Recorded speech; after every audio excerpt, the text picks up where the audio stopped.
The blood ran hot between my fingers as I pressed my hand against his chest. Stone. Cold. Black. The heart of the Alpha King was petrifying before my eyes, and Valen was raising his sword behind me, ready to end everything. Him. Me. Any hope left in that kingdom of ashes. But I hadn't come from another world just to watch Drakon die. The black veins of the plague pulsed beneath my palm like diseased roots searching for water. And I understood, in that instant, what the moonflower had always tried to teach me. Some things need to bleed in order to bloom. The thorn was still lodged in my flesh.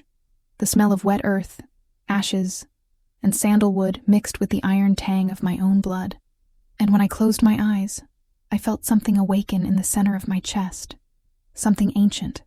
Something green. Something hungry for life. The vines burst forth before I could scream. Green light ripped through the darkness of the courtyard, and Drakon's roar echoed across the obsidian mountains as the stone shell began to crack. Valen screamed that I was a witch. Maybe he was right, because in that moment, with the castle roots responding to my call and petals sprouting from the cracks in my king's black armor, I was no longer just a lost botanist. I was something that world had forgotten could exist. I was spring. And springs don't ask for permission to arrive. If you want to know how a shy gardener from Seattle ended up with bloody hands on the chest of a cursed Alpha King, stick with me. Leave a like, subscribe to the channel. Tell me in the comments, where are you listening to my story from? This journey was mine, but now it's yours too. It all began on a stormy night, in a greenhouse the world wanted to demolish, with a flower that refused to die. Just like me. The hail beat against the greenhouse roof like furious fists trying to get in. Each impact made the glass panes tremble, and I knew some were already cracked. I could hear the thin, almost musical crackle of destruction arriving slowly. But I couldn't leave. Not yet. My hands trembled as I adjusted the improvised tarp over the central bed. The moonflower was there, white, translucent petals glowing faintly in the darkness. 3 years. 3 years I had dedicated to that impossible plant, a species that books claimed was extinct, that my university colleagues swore was a legend. And it was blooming. Right now. Right tonight. Don't die on me, I whispered, pushing a wet strand of hair from my face. My glasses were completely fogged up, but I didn't care. I knew every inch of that greenhouse by touch, by smell, by the memory of my feet on the packed dirt floor. Please. You've been through so much. Both of us have. The plant didn't answer, of course. Plants don't talk. But I always knew they listened. The wind howled outside, and another pane of glass shattered in the east corner. Icy water invaded the aisle between the beds, soaking my already ruined shoes.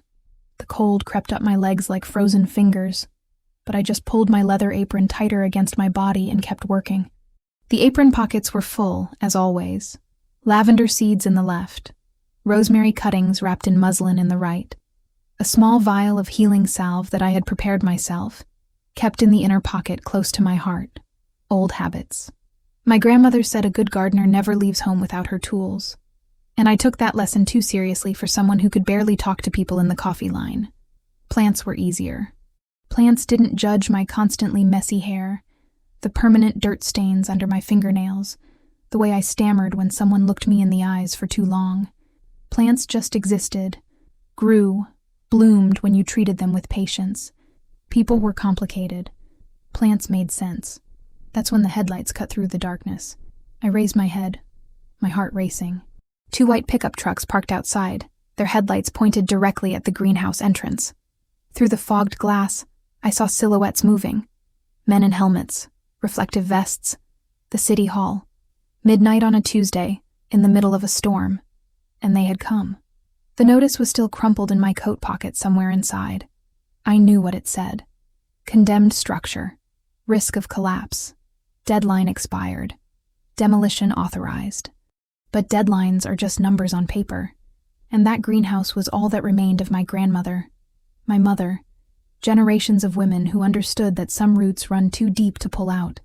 The door creaked as the first man shoved it open. He stepped inside, bringing rain and the smell of wet asphalt, so different from the perfume of earth and leaves I had been breathing for hours. "Ma'am, you need to evacuate immediately." Official voice. Rehearsed. He didn't even look at the beds, the flowers, the years of work surrounding him. The structure is set for demolition at dawn. No. The word came out before I could think. Small, but firm. My plant-talking voice, not my people-talking voice. I'm not leaving. The man frowned. 2 others entered behind him, carrying flashlights and clipboards. One of them stepped on a pot of basil I had left near the door, and the sound of breaking clay made me flinch as if they had stepped on my hand. Ma'am, this is non-negotiable. We have a court order, and I have a flower that is blooming for the first time in 3 years. I pointed to the central bed, to the moonflower that glowed softly despite the chaos. This species was considered extinct. Do you understand what that means? There is no other one anywhere in the world. If you tear down this greenhouse now, that is not within my competence, ma'am. Of course it wasn't. Nothing was ever within anyone's competence when it came to preserving something delicate. The world was too hurried for things that grow slowly. They approached. One of them reached for my arm, and I instinctively backed away until my back hit the workbench. The moonflower was right behind me, petals trembling in the wind that rushed through the broken panes. Please, I said, and I hated the way my voice failed, the way hot tears began to fog my glasses even more. Please, just one more night. Let me transplant it. Let me save at least this one. The man with the clipboard sighed. Tiredness, not cruelty. I don't think he was malicious, deep down.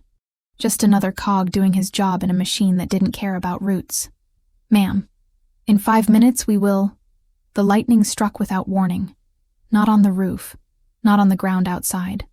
The lightning struck directly into the central bed, into the moonflower, and the whole world turned white light for one blinding instant.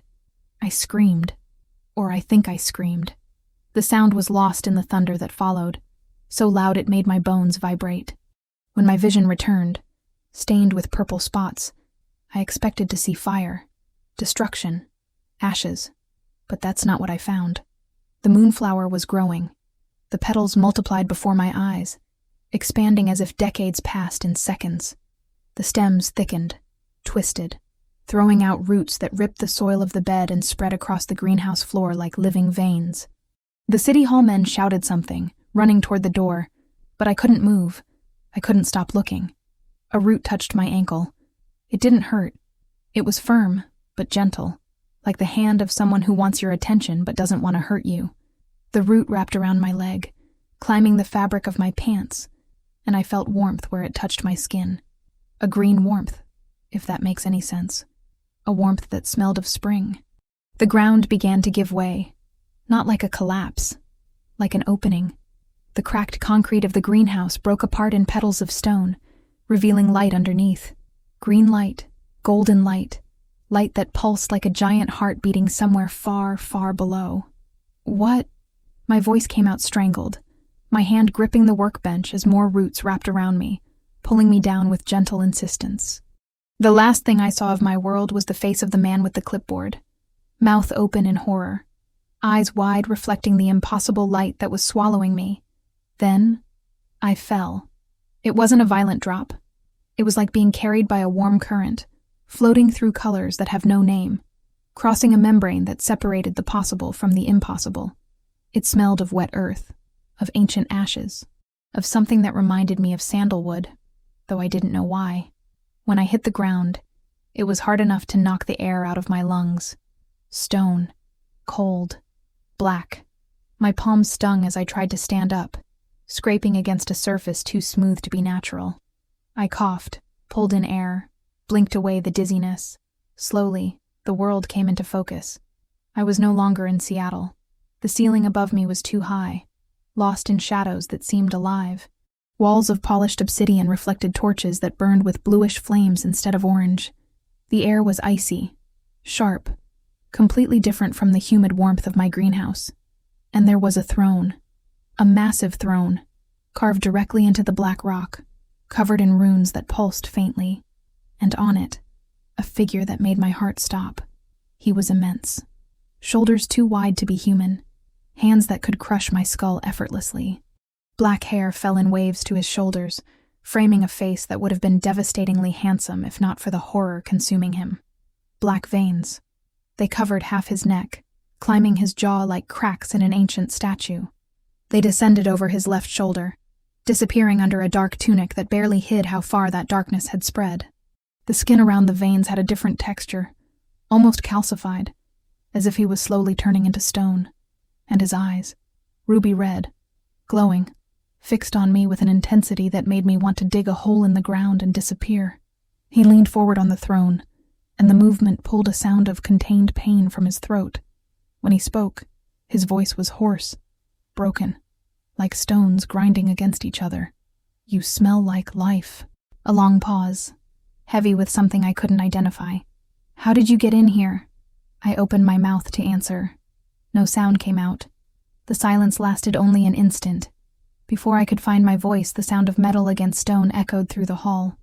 Guards, at least a dozen of them, emerging from the shadows as if the darkness itself had created them.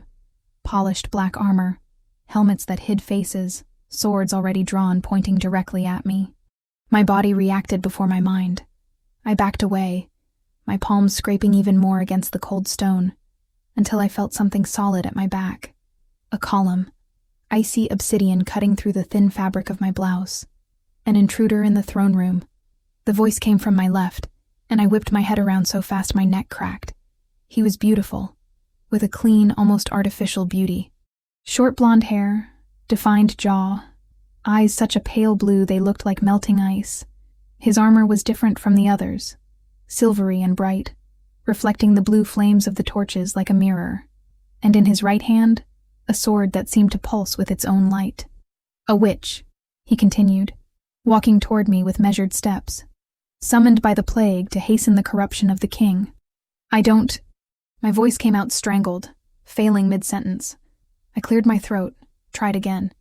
"I'm not a witch. I don't even know where I am. I was in my greenhouse and there was a flower, and lightning." Silence.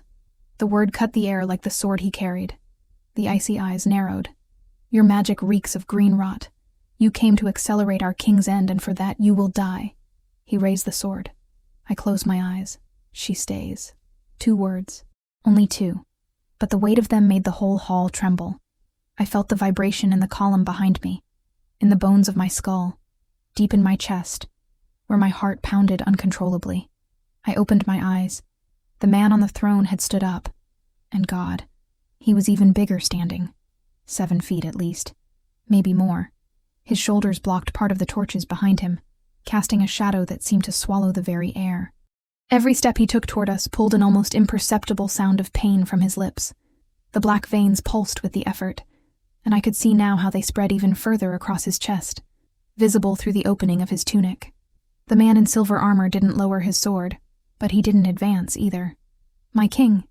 There was something in his voice that wasn't exactly respect. Something colder, calculating. With all due respect, this creature appeared out of nowhere in the heart of our fortress. In the throne room. That is impossible without dark magic. Many things were impossible before the plague, Valen. The king stopped less than 3 steps from me, and his scent flooded my senses. Wet earth, ashes, sandalwood. Exactly what I had smelled during the fall. And yet, here we are. Valen. The name stuck in my mind like a thorn. The king leaned in. Not much, just enough for his face to enter my field of vision. Up close, the black veins were even more disturbing. They weren't just dark. They moved. They pulsed at a rhythm that didn't match a normal heartbeat, and the skin around them was hardening, slowly losing its human texture. The ruby-red eyes studied my face with an intensity that made me want to disappear into the stone column. "You smell like life," he repeated, lower now, almost to himself. "Green, growth, things that haven't existed in Onyx Ridge for a long time." I swallowed hard, forced the words out. "I'm a botanist. I study plants. The flower that brought me here was a rare species that—" "Botanist."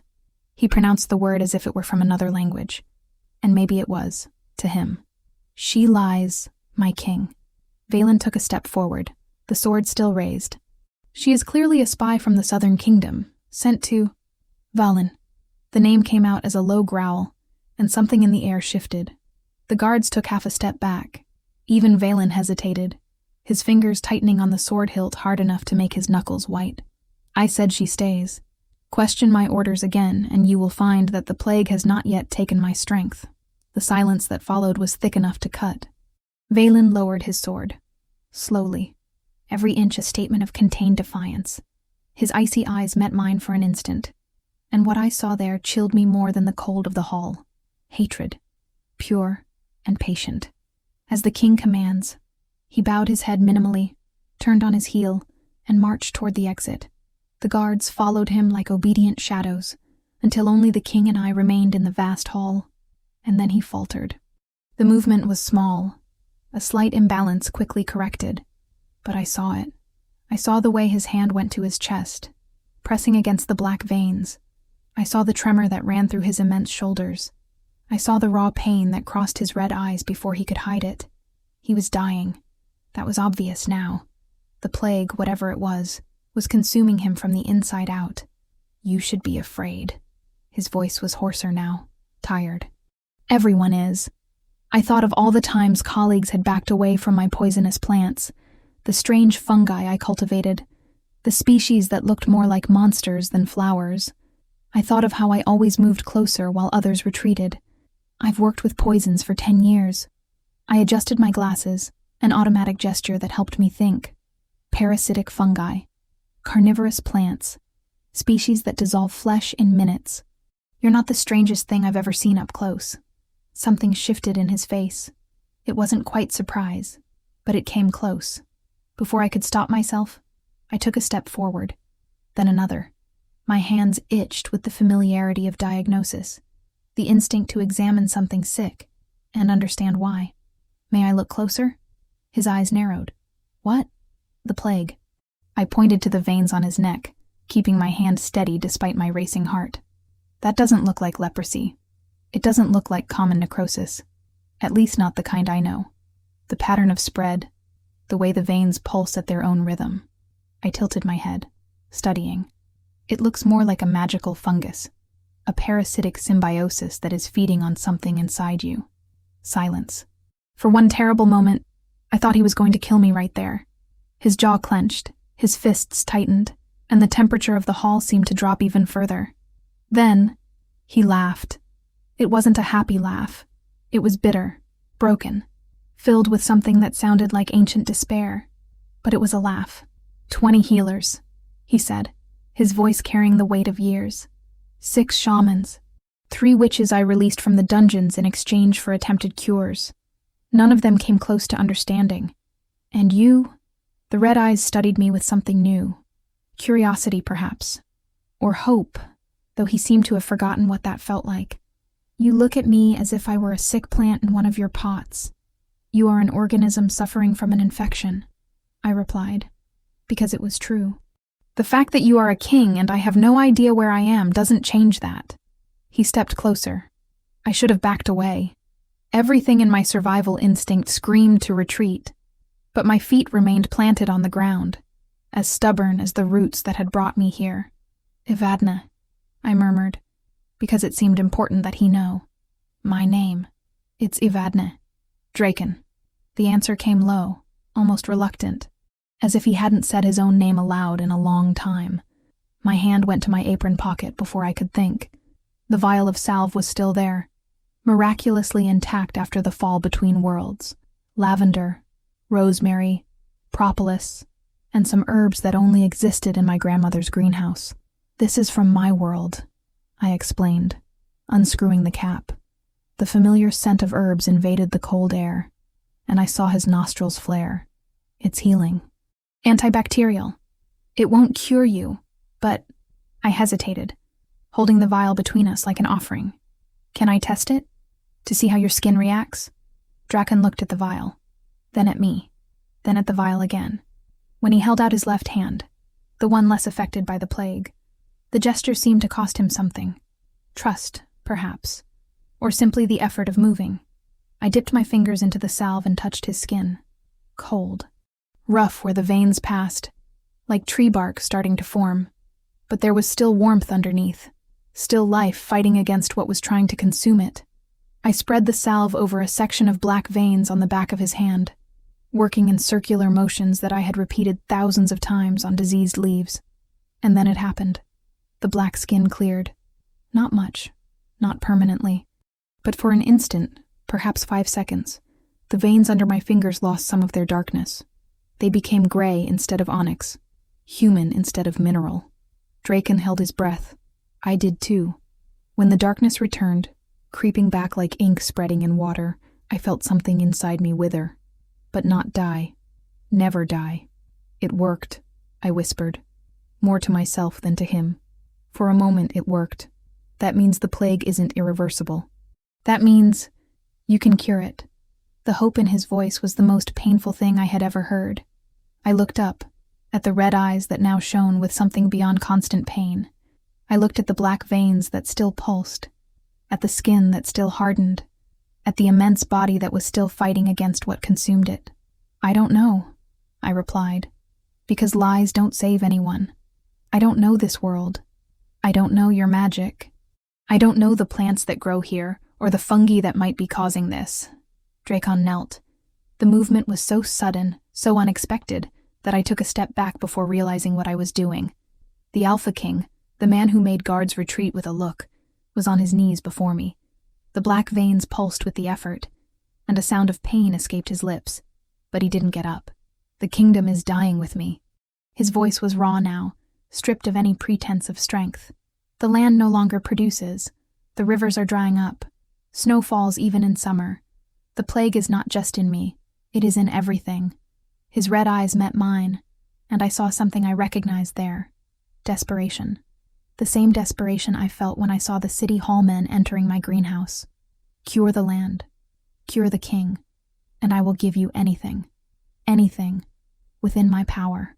I looked at my hands, still dirty with the earth of my world, now stained with the salve that had cleared his skin for 5 impossible seconds. I thought of the moonflower, the way it had grown, the roots that had brought me here. I thought of all the sick plants I had saved when others said it was impossible. I need to study this world, I heard my own voice say, firm in a way that didn't match the chaos inside me. I need access to any place where plants still grow. I need books about your botany, your magic, the history of this plague. I swallowed hard, met his eyes. And I need time alone with you, to study how the infection responds to different stimuli. Drakon rose, slowly, painfully. When he stood again, he seemed larger than before, more solid, as if hope had returned something the plague was stealing. You will have all of it, he said, and more. He held out his hand. Not the hand of a king offering a formal pact. The hand of a man asking for help from a stranger who smelled of life. I looked at that hand, at the black veins that still pulsed, at the fingers that could crush me effortlessly, and I placed my hand in his. The warmth that shot up my arm was unnatural. It wasn't from my greenhouse. It wasn't from anywhere I knew. It was green and red at the same time, cold and hot, familiar and completely alien. Something deep in my chest woke up, something that had always been there, dormant, waiting. I pulled my hand away too quickly, my heart thundering. If Drakon noticed my reaction, he didn't say anything, but the way his red eyes lingered on me, the ghost of something softening the hard lines of his face, told me that maybe he had felt it too.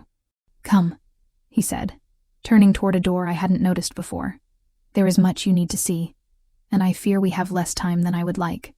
I followed the Alpha King into the darkness of his stone castle, and somewhere far away, in the forest of laments that I did not yet know, I felt something green awaken.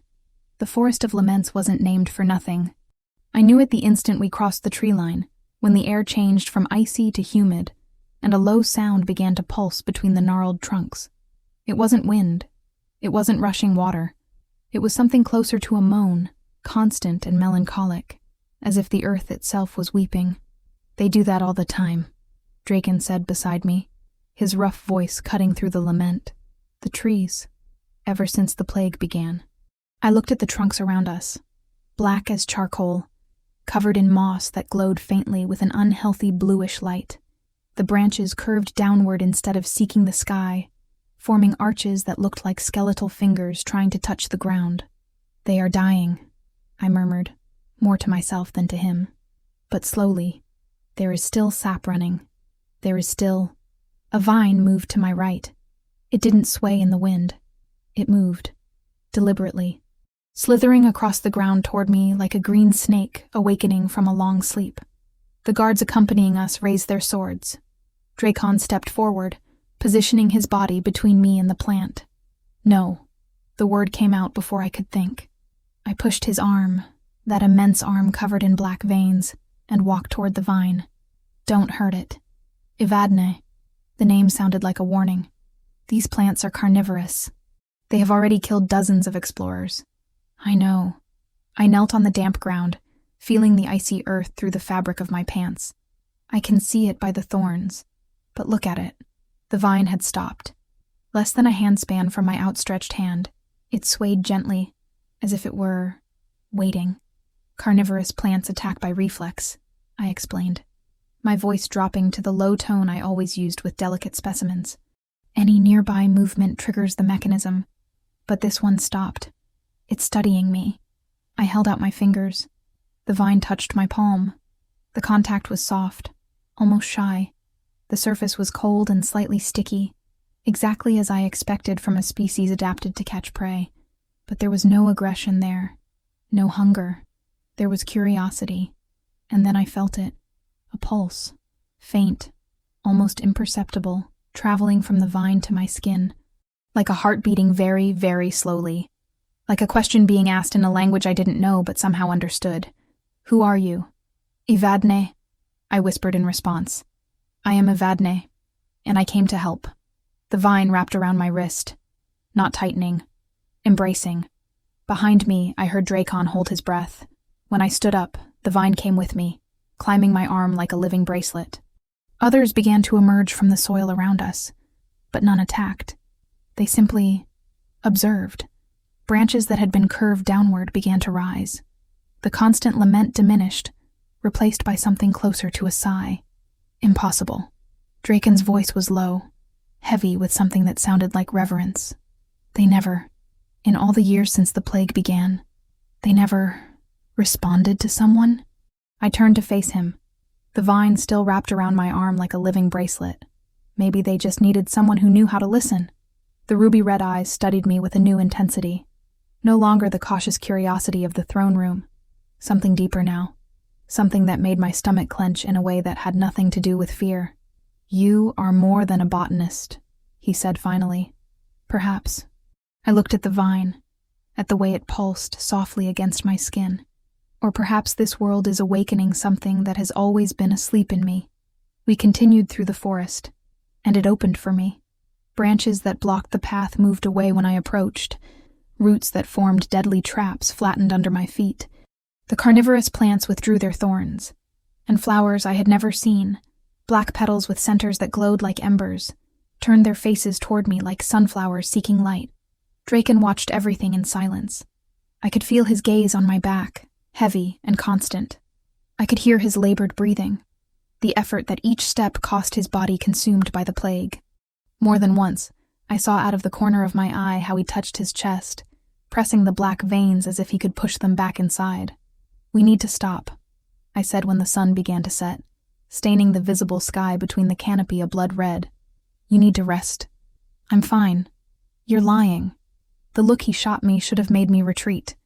It was the look of an alpha, of a predator, of someone who was not used to being contradicted. I held my ground. You are my patient now, I continued, crossing my arms. And lying to me about your symptoms will only make my job harder. So we will camp here, you will rest, and I will examine the plants I collected.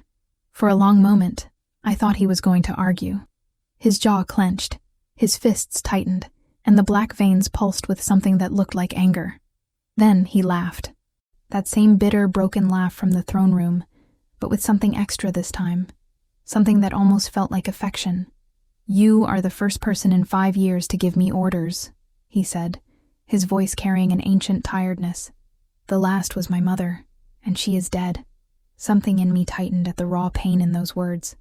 I'm sorry, I murmured, and it was true. Drakon merely nodded, walking toward a clearing that the guards were already preparing. When the fire was lit, the flames were blue like the castle torches. Some kind of special wood, one of the guards explained. the only one that still burned in that kingdom of ice and death. The guards set up a perimeter, their silhouettes disappearing among the trees. Only Drakon and I remained by the fire, the bluish light casting strange shadows on his partially petrified face. He was trembling. It wasn't obvious. An alpha like him would never admit weakness so openly, but I had spent years observing subtle signs in sick plants, learning to read symptoms they couldn't verbalize. And Drakon was exhibiting all the signs of a violent fever, fighting against a body that refused to give in. "Take off your tunic," I said, already rummaging through my improvised bag for the herbs I had collected. Silence.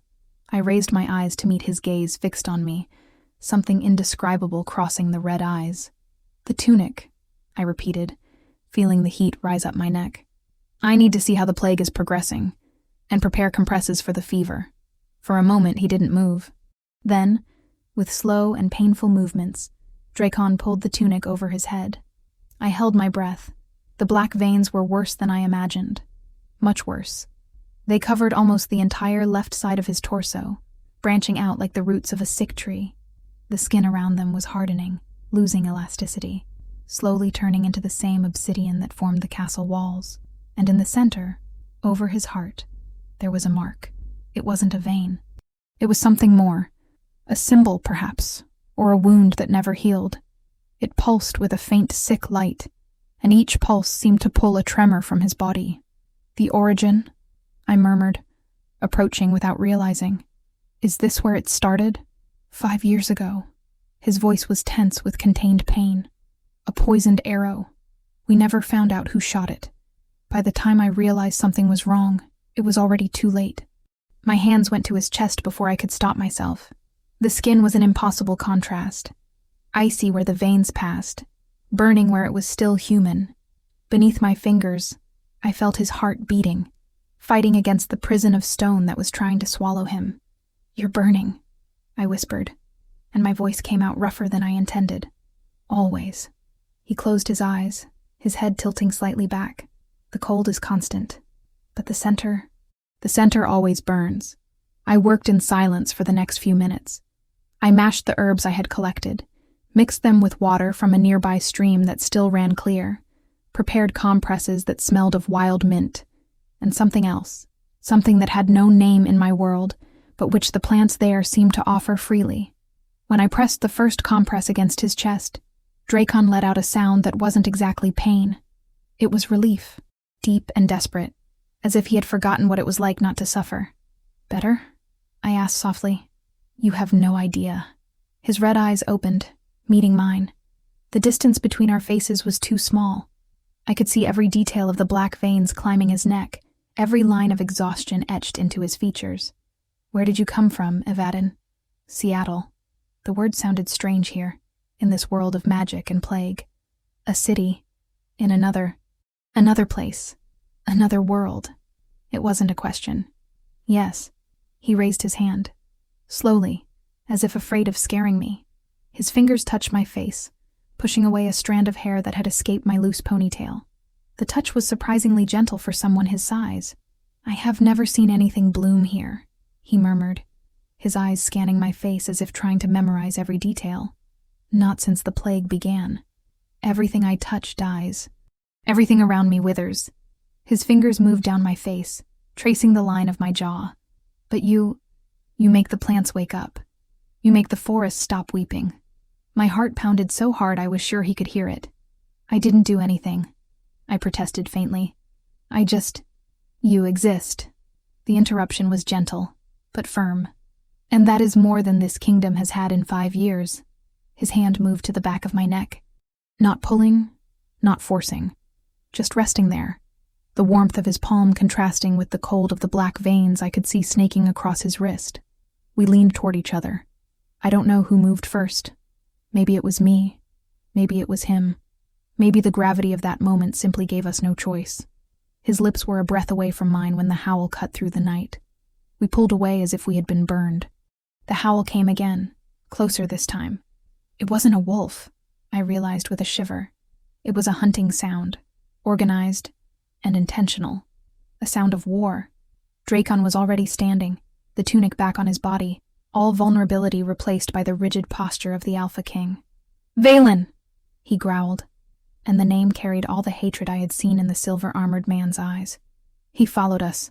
The guards emerged from the shadows, swords drawn. One of them ran up, his face pale under the helmet. "My king, at least 20 men, purifier armor. They are surrounding the clearing." I looked at Drakon, at the black veins that pulsed faster now, at the tremor that still ran through his feverish body. He was in no condition to fight. He was barely in condition to stand. But when he drew his sword, the movement was fluid and deadly. "Protect the Botanist," he ordered, his voice regaining the weight of command I had heard in the throne room. "She is more important than any of us." "Drakon," I began. The look he shot me over his shoulder silenced any protest. "You are the only hope this kingdom has, Evadne." His voice was soft now, almost intimate, as if the surrounding guards didn't exist. "If I fall, you continue. Do you understand?" Before I could answer, Valen's men emerged from the shadows, and the night exploded into steel and screams. The chaos smelled of blood and heated metal. 2 guards pushed me behind a gnarled tree as blades met all around. I could see Drakon in the center of the clearing, his sword cutting deadly arcs despite the tremor I knew ran through his body. Every movement exacted a cost. Every blow accelerated the plague, and Valen knew it.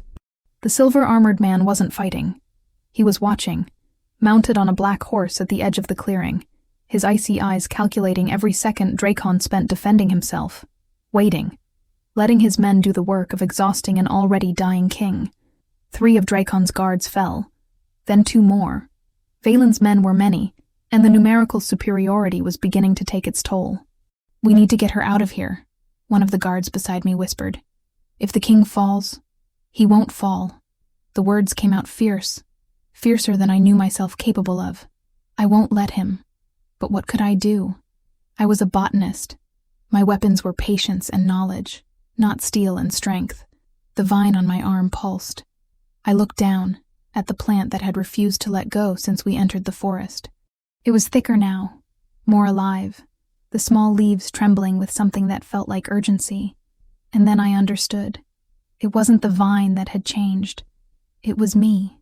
I closed my eyes and focused on that sensation that had arisen when I touched Drakon's hand in the throne room.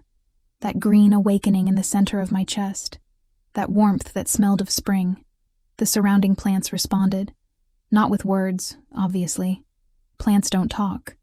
But I could feel them now. Every root and branch and leaf within a radius of dozens of meters. I could feel their hunger, their pain, their silent anger against the invaders who trampled the sacred ground.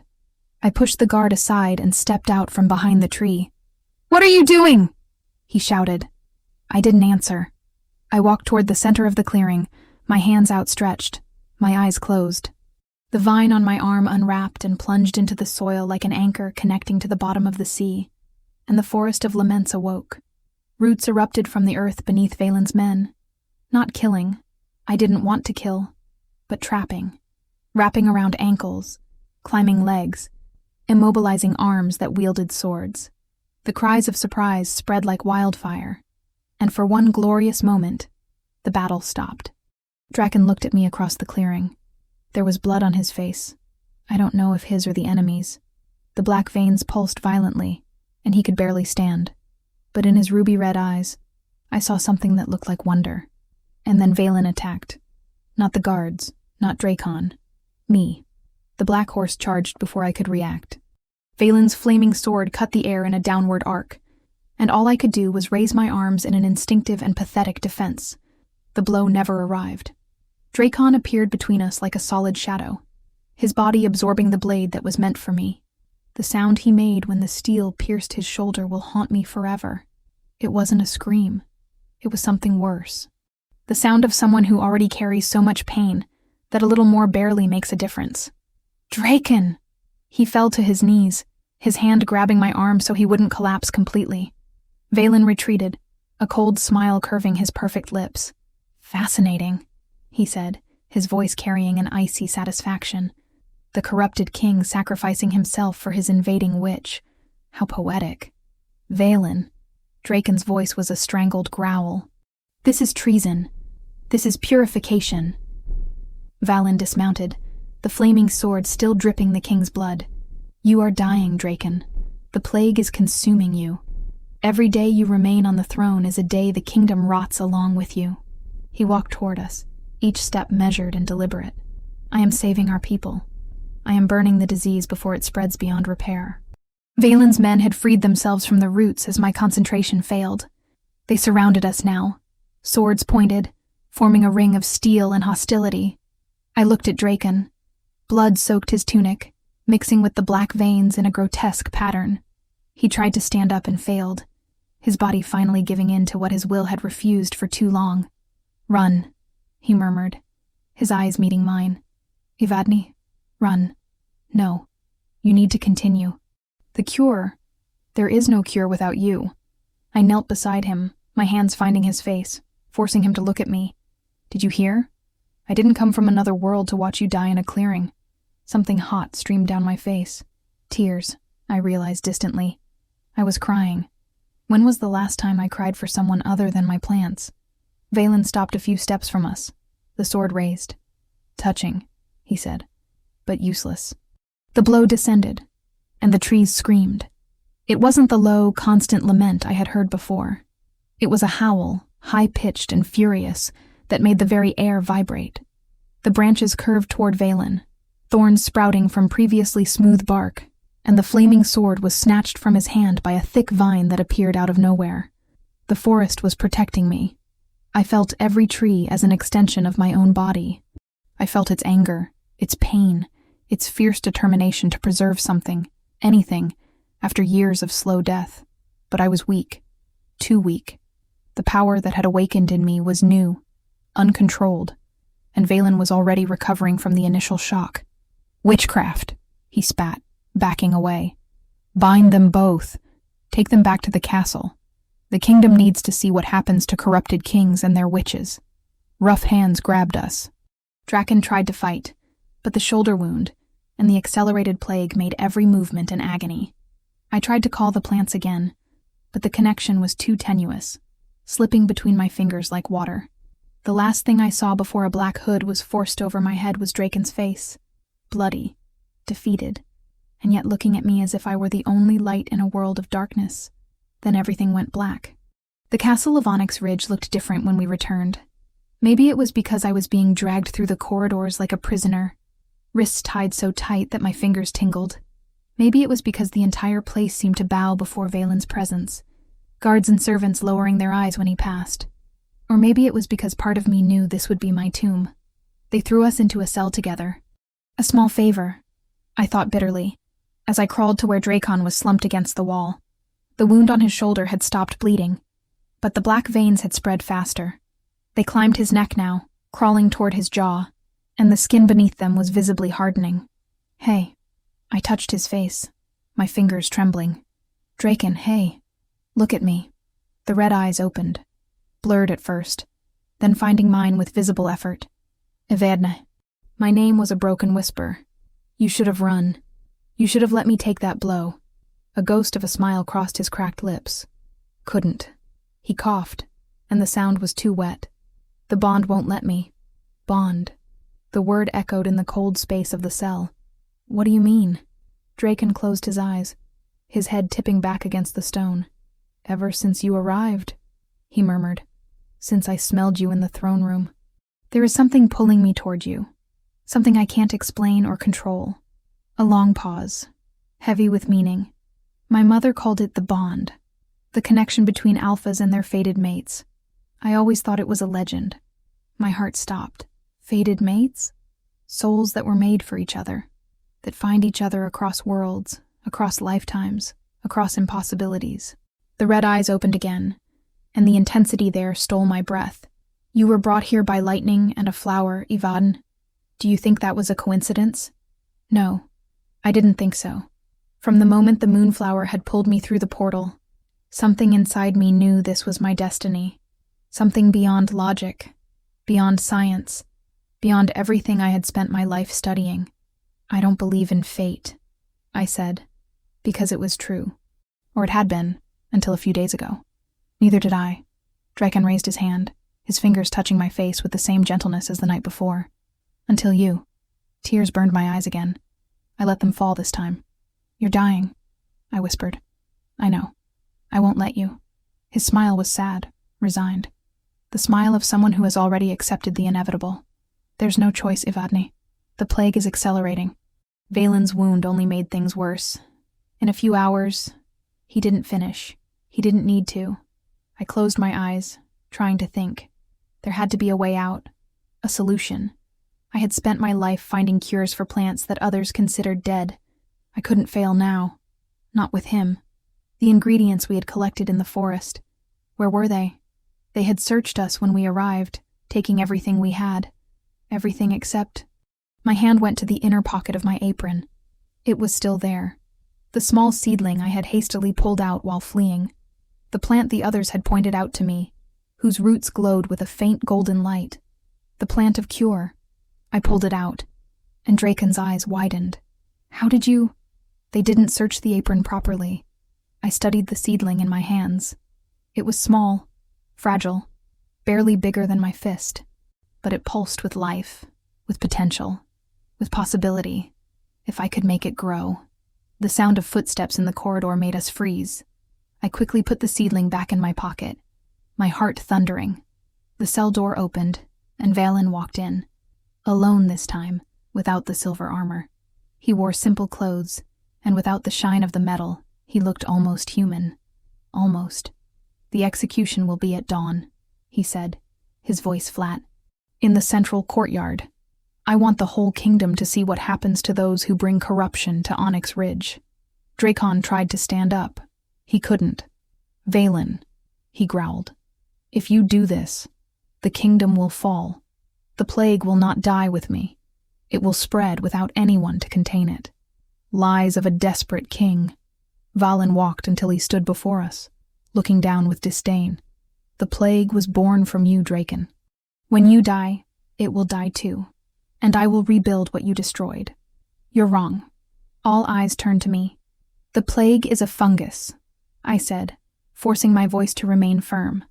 A living organism that is using Drakon as a host, but it doesn't depend on him to exist. If you kill him without neutralizing the source, the fungus will simply seek another host. I met Valen's icy eyes. It could be you. It could be anyone. And there won't be anyone to cure it. For an instant, something flickered in his eyes. Doubt. Fear, perhaps. Then, the ice returned. You'll say anything to save your corrupted lover. He's not my... The words died in my throat. Because they were a lie, weren't they? Maybe he wasn't my lover in the physical sense, but the bond Drakon had described, that connection that pulled me toward him from the very first moment, was as real as anything I had ever felt. Valen smiled. Cold. Victorious. At dawn, he repeated. Enjoy your last hours. The door closed with a definitive sound, and in the corridor outside, torches were already beginning to be lit for the execution of the Alpha King. The hours passed like drops of poison, slow and inevitable. Drakon had lost consciousness at some point during the night.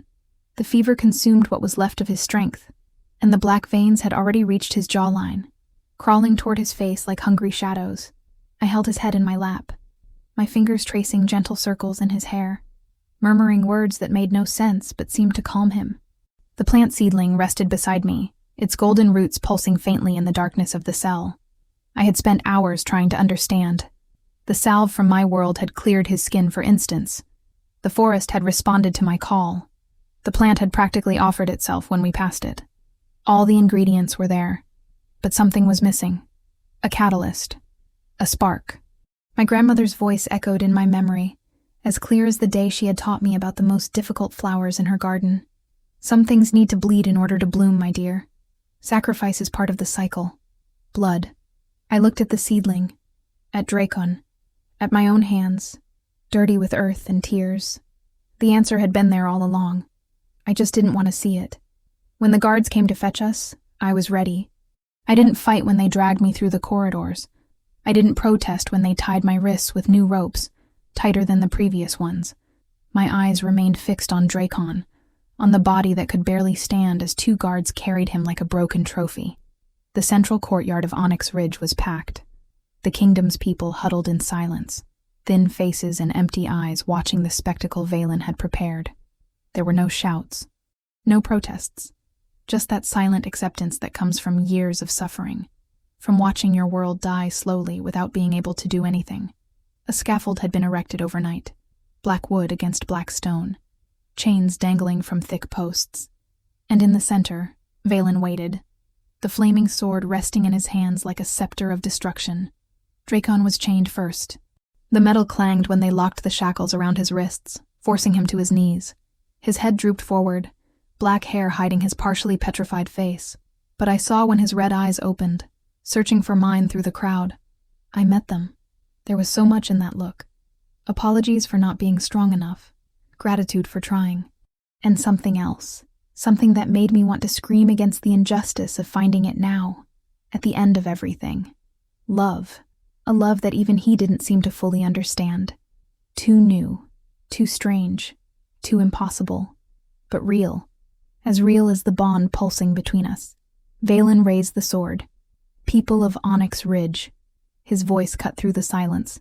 For 5 years, you have suffered under the curse of a corrupted king.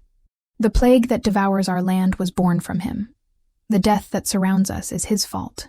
Today, this ends. The flaming sword shone brighter, reflecting in the empty eyes of the crowd. With Drakon's death, the plague will die too, and Onyx Ridge will be reborn from the ashes. Stronger and purer. Lies. All lies. But the people didn't know. How could they know? They just wanted the pain to stop. The sword began to descend, and I moved. I don't know where the strength came from. Maybe from desperation. Maybe from the bond. Maybe from that green power that still pulsed in the center of my chest. But when I pushed the guards beside me, the ropes on my wrists simply gave way, as if the plant fibers had decided to set me free. I ran. The world narrowed to a tunnel of movement and sound, shouts behind me, heavy footsteps trying to catch up. The seedling in my apron pocket pulsing louder and louder, like a second heart beating in sync with mine. Valen saw. He spun the sword toward me. The fire from the blade crackled, hungry, but I was faster. Or perhaps he simply didn't expect a shy botanist from another world to throw herself in front of an execution. My hands found the seedling in my pocket. I ripped it out. I looked at the golden roots, at the small thorns growing along the stem. My grandmother's voice echoed again. Some things need to bleed in order to bloom. I closed my hand around the thorns. The pain was immediate, sharp, real. Blood ran between my fingers, vivid red against the gold of the roots, and the seedling trembled in my hand as if it were waking from a very long sleep. Valen lunged. I didn't think. I didn't hesitate. I threw my body against Drakon's, my bleeding hand pressed against his chest, right over the black mark that pulsed above his heart. The world exploded in green. There is no other way to describe it. The light was born from the spot where my blood touched the plague, an explosion of color and heat that blinded me for an instant. I felt vines growing, not around me, but through us, connecting my essence to his in a way that went beyond the physical, the bond. I could feel it now, complete and devastating. Every pain Drakon had endured for the last 5 years, every sleepless night fighting against petrification, every moment of loneliness, of despair, of guilt for a kingdom dying along with him. And he could feel me too. I felt it when his consciousness collided with mine, when he finally understood who I was. Not just a botanist from another world, not just a stranger who smelled of life, his fated mate, his cure. The other half of something he didn't even know was incomplete. Vines erupted from his chest. Green light ripped through the darkness of the plague, breaking the stone shell that had begun to form. The black veins retreated, not disappearing completely, but receding, shrinking, losing the battle they had waged for 5 years. Drakon roared, not in pain this time, in liberation. The castle trembled beneath our feet. Cracks appeared in the obsidian walls, but they were not cracks of destruction. They were fissures from which flowers began to sprout. Small at first, then larger, bolder, petals of all colors breaking through the black stone as if they had always been there, waiting for permission to exist. Valen backed away, his eyes wide with horror. "Witchcraft!" he screamed, his voice losing all calculated composure. "Burn her! Burn them both!" But the guards didn't move. They stared, as did the rest of the people of Onyx Ridge, at the impossible happening before them. Life, returning to the dead land, growing where nothing had grown for years. I felt my body change. It started in my fingers, the skin tingling, transforming, acquiring a texture that was no longer completely human. Delicate vines sprouted from my wrists, climbing my arms like living jewels. Small leaves were born in my hair when I was happy, and petals fell when I was sad. My eyes had gained a greenish hue that hadn't existed before, and I could feel every plant within miles, their needs whispering on the edge of my consciousness. Guardian of nature, the ancient books called it. The last record of someone like me was over 1,000 years old. Apparently the bond between alphas and their fated mates could awaken dormant powers. Powers that fate reserved for moments of absolute necessity. And Onyx Ridge had desperately needed me, just as I realized gradually, had desperately needed him. "You wanted to purify the kingdom," I said, and my voice carried harmonics that hadn't existed before. Echoes of leaves in the wind, of rushing water, of earth opening to receive seeds. But you cannot purify something by destroying it. You can only cure it by offering life. The roots of the castle moved. They erupted from the courtyard floor, thick and ancient, vines that must have been centuries old. They snaked toward Valen and his most loyal guards. Not attacking, not injuring, just wrapping around, trapping, immobilizing. Valen struggled against the vegetal bonds. He shouted orders that no one obeyed.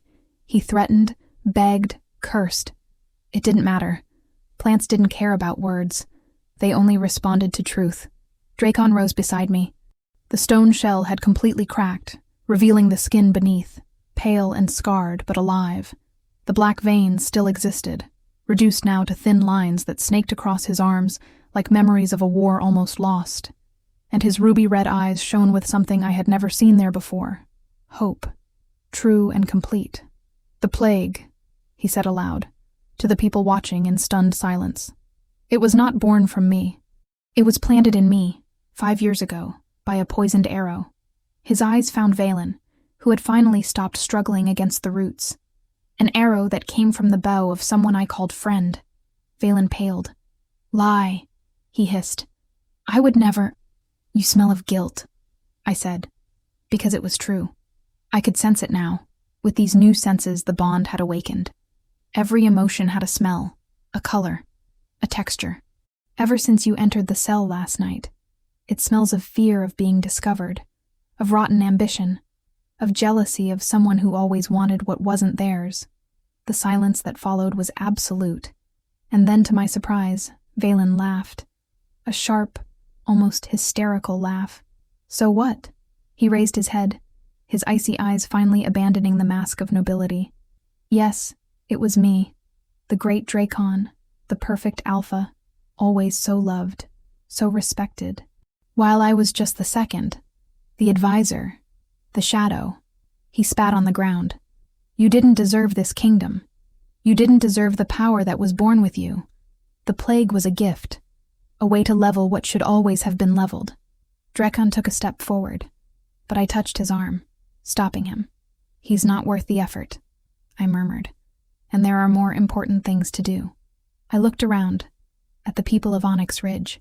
Thin faces, tired eyes, bodies bowed under the weight of years of suffering. They had seen their king rise from death. They had seen the land bloom for the first time in years, but they still didn't know if they could believe. I walked to the edge of the scaffold. The vines that covered my arms extended, touching the courtyard soil, and I let the energy flow through me. Not forcing, not demanding, just offering. Life calling life. Growth responding to growth. The snow began to melt, first around my feet, then spreading in concentric waves. Grass sprouted where there had only been icy stone before. Trees that had seemed dead for years shuddered, green shoots emerging from black branches. And the sky, always gray and heavy, began to clear, rays of sunshine breaking through the clouds for the first time in a long time. A child in the crowd let out a cry, not of fear, of joy. It was a small girl, dark hair and huge eyes, who had broken free of her mother's hand to run to a flower that had just sprouted near her. A white flower with a golden center, delicate petals trembling in the breeze. "Mommy!" Her voice cut through the stunned silence. "Mommy?" A flower. A real flower. The sound that followed started low. A murmur, then voices, then shouts. Of joy. Of hope. Of an entire kingdom finally allowing itself to believe that the darkness was over. I felt Drakon's hand find mine. I looked at him. At the face that still carried the marks of 5 years of torment, but was now smiling. A true, free smile that transformed all the hardness of his features into something almost beautiful. "You saved my kingdom," he said. "I saved you."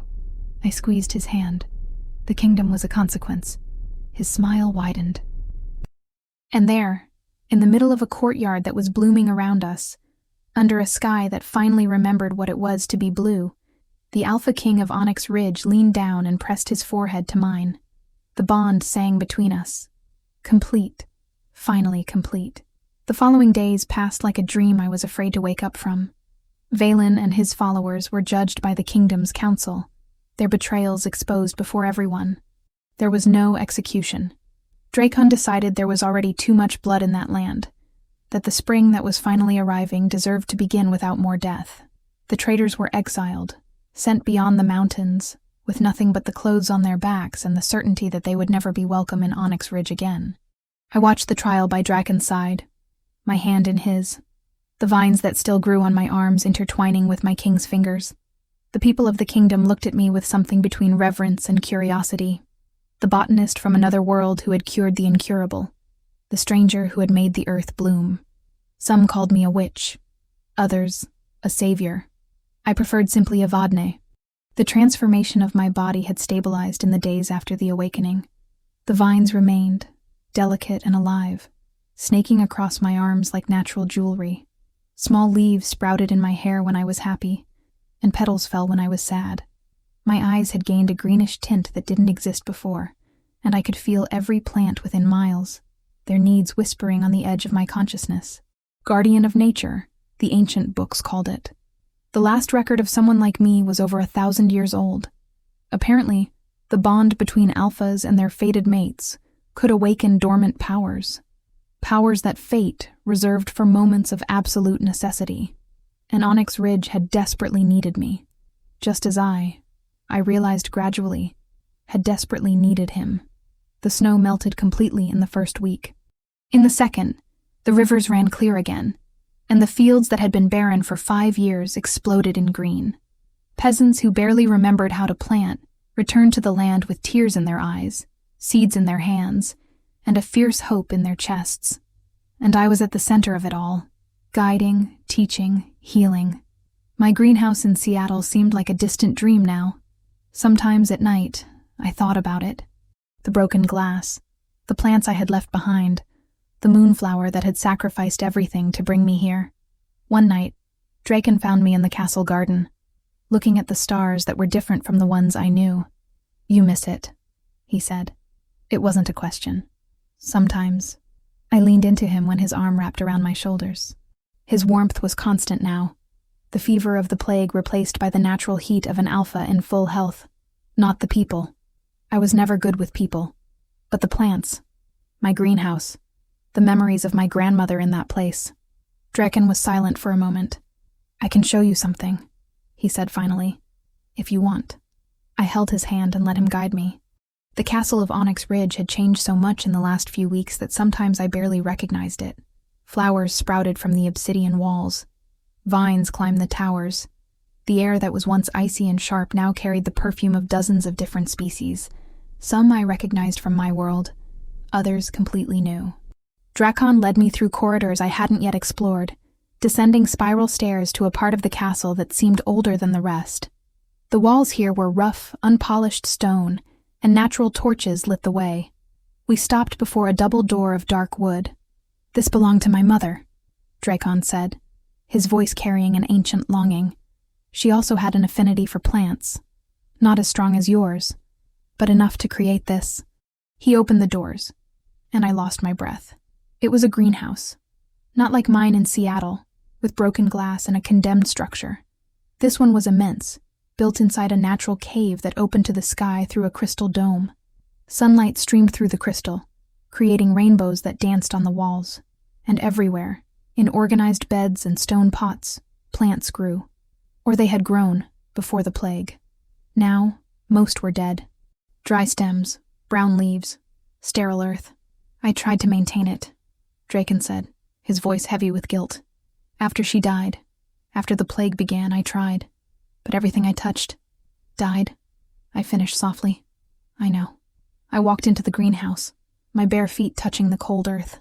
I could feel the dead roots beneath the surface, the ghosts of plants that had been loved and cared for by someone who understood their value.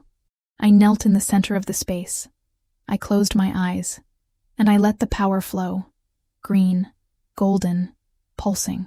The energy flowed from me in soft waves, penetrating the earth, awakening what could still be awakened. I didn't force anything. I just offered. Life calling life, growth responding to growth. When I opened my eyes, the greenhouse had begun to bloom. Not completely. That would take time, patience, care. But green shoots broke through the dry earth. Stems that looked dead showed signs of life. And in the air, the faint but unmistakable scent of waking flowers. Drakon stood in the entrance, his red eyes shining with something I was still learning to recognize in him. Love, gratitude, wonder. It's yours, he said. If you want it, for you to create what you lost, for you to build something new. Tears burned my eyes. I don't need to rebuild what I lost, I replied, standing up and walking to him. I need to build something different, something better. I touched his face, tracing the line of his jaw where the black veins had once crawled. Something ours. The kiss came naturally this time. There were no interruptions. There were no howls in the forest or guards banging on the door. Just the two of us, surrounded by waking plants, under a crystal dome that let the stars in. His lips were warm and firm.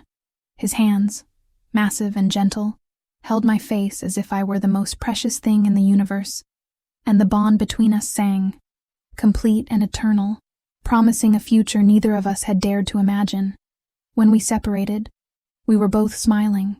You saved the root, he said, repeating words that seemed to have been written long before we were born. I saved the heart, I replied. And there, in the greenhouse that would be mine, in the castle that would be my home, in the arms of the Alpha who would be mine forever, I finally understood what the moonflower had tried to show me that stormy night. Some things need to be uprooted from where they are to bloom where they are meant to be. Some roots are too strong for a single world, and some loves cross dimensions, defy plagues, defeat enemies, and transform entire kingdoms, simply because they were destined to exist. Spring had arrived in Onyx Ridge, and I had finally found my place in the garden of the universe. Thank you for being here and for joining me for another story. I truly hope you enjoyed it. If you want, leave your comment. I love reading what you feel and think after each episode. Thank you for the love, and see you in the next story.